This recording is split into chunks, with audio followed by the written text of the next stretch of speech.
మన ఆంధ్రప్రదేశ్ చాలా అందమైన ప్రదేశం.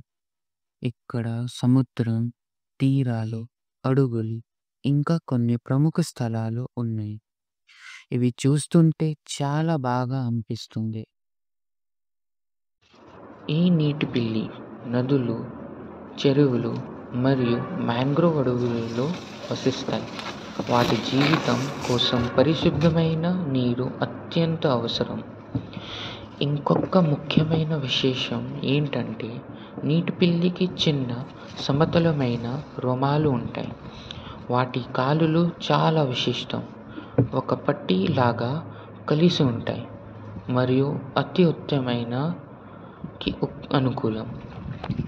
నీటి పిల్లి మనకు చాలా తక్కువ సమయం కోసం కనిపిస్తాయి, కానీ మనం వాటి గుర్తులు ద్వారా అవి ఎక్కడ ఉంటాయి, వాటి జీవన పద్ధతి ఎలా ఉంటుంది అని నేర్చుకోవచ్చు. ఉదాహరణకి నీటి పిల్లి విశిష్టాలు చూస్తే మనకు చాలా వివరాలు దొరుకుతాయి.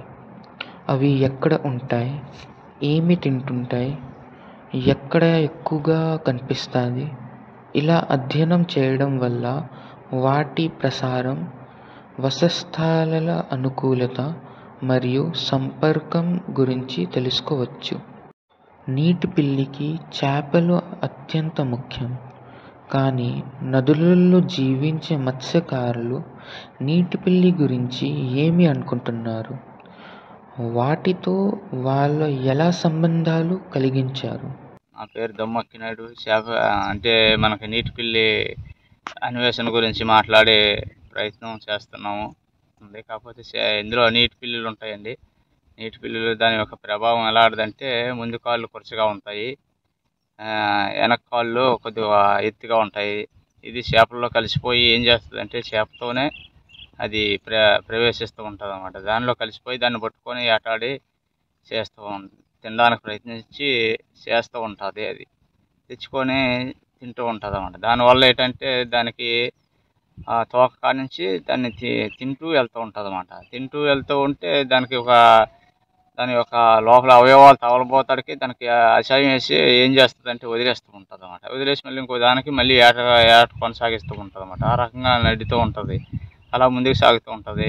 ఇక్కడ మనకి ఒక దగ్గర ములిగిందంటే అది కనీసం ఒక 10 మీటర్లు 20 మీటర్ల దూరంలోనే తేలుతూ ఉంటుంది అన్నమాట. అలాగా భూభాగం నుంచి అడుగు భాగం నుంచి మనకి అది ముందుకి పారిపోతూ ఉంటుంది అన్నమాట. దాని యొక్క ప్రభావం ఎటువంటిదంటే దానికి ఒక గోర్లు కూడా చాలా బలంగా ఉంటాయి, స్ట్రాంగ్గా.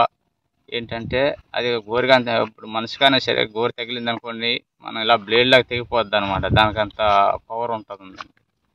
అంత బలంగా ఉండడం వల్ల దానివల్ల ప్రమాదం కూడా ఉంది. కానీ మనకి ఇప్పుడు వస్తే అలాంటిది ఏం లేదు. ఒకవేళ మనకు అలాంటి పరిస్థితి వస్తే మరి మనకి ఇబ్బంది కలుగుతుంది. కానీ అది దానికి మనకి అంత ప్రయోగం చేసే మన మీద చేసి దానికి ఇదేం లేదు. కాకపోతే మనల్ని భయపెడుతుంది, కానీ మనం భయపడతాం కూడా. దానివల్ల ఏంటంటే మనకి కొద్దిగా భయంగా ఉంటాయి. ఇలాంటి 4-5 వస్తూ ఉంటాయి అన్నమాట. ఒక్కోసారి వచ్చి నీటి పిల్లికి చాలా ప్రమాదాలు ఉంటాయి. చేప పిడుగులు ఎక్కువ అవడం వల్ల నీటి పిల్లికి ఆహారం దొరకడం కష్టం, మరియు నదులలో చెత్త పెరగడం వల్ల నీటి పిల్లి జీవించడం కష్టం అవుతుంది. తిరుగుతూనే ఉంటాయి. ఇప్పుడు చేపలు ఉన్న దగ్గరల్లా తిరుగుతూనే ఉంటాయి, పసలేసేస్తూ ఉంటాయి. ఆ రకంగా జరుగుతూ ఉంటుంది. ఒక్కోసారి అప్పుడైతే ఒక్కోసారి వల్ల పడిపోయి అప్పుడు పాత రోజుల్లో అలాగా 2-3 2-3 దొరికితే అలాగే వల్ల పడితే దాన్ని కొట్టేయడం.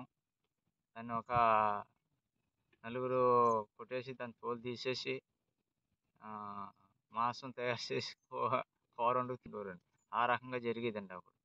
కాకపోతే అది తినడానికి ఇష్టపడలేరండి. నీసు వాసన వస్తుంది, కొద్దిగా గొప్ప వాసన వస్తుంది, ఇష్టపడదు. కానీ మరి తప్పనిసరి ఇష్టపడి తినాలి, కాకపోతే పారేసుకోవడం. ఆ రకంగా ఉంటుంది. కాకపోతే నల్లగా ఏది వదలట్లేదండి.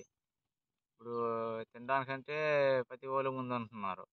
అదనమాట. ఆ రకంగా జరిగేదండి. కాకపోతే అని ఈరోజు మనం ఏమి చేస్తున్నాం?